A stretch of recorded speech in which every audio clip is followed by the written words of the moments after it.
प्रत्येक घरात काही ना काही रहस्य असतेच. कधी आठवणींचं, तर कधी कुणाच्या बोललेल्या भावना.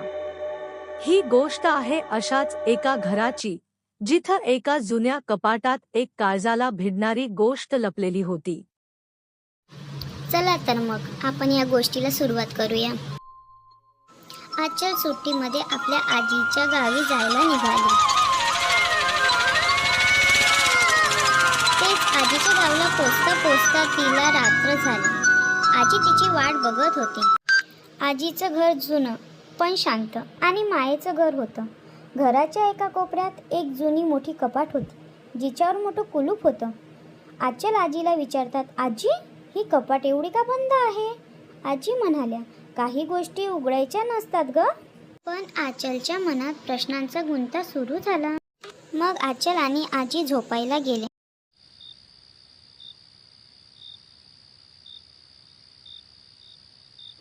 त्या रात्री वीज गेली. आचलने मेणबत्ती लावली. तेवढ्यात तिला काय जाणवलं, कपाट उघडलेलं आहे. त्यात एक जुनी डायरी, काही फोटो आणि एक घड्याळ होतं, जे चालू होतं, जसं काही वेळ परत फिरतलंय. डायरीवर नाव होतं नीलम, 1971. आचल मग ती डायरी घेऊन वाचायला आली.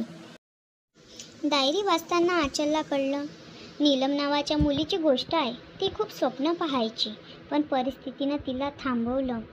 डायरी वाचता वाचता आचलला नीलम दिसू लागली आणि नीलम आचलला म्हणाली, माझी स्वप्न मी या कपाटात ठेवली आहेत. कदाचित कुणी त्यांना पुन्हा उघडेल या आशेने. चल मग बाहेर जातात. आजी झोपाळ्यावर बसलेल्या असतात. आचल आजीकडे जाऊ लागते. आचल आजीला विचारतात, आजी, या डायरीमध्ये नीलम कोण आहे?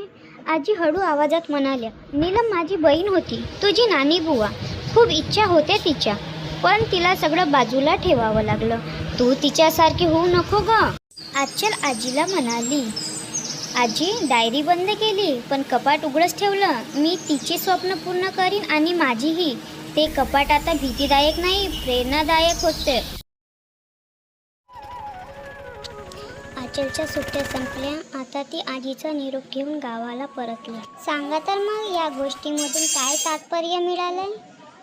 काही रहस्य घाबरवत नाही, ते आपल्याला प्रेरणा देतात आणि कधी कधी जुन्या कपाटात नवीन स्वप्न सापडतात.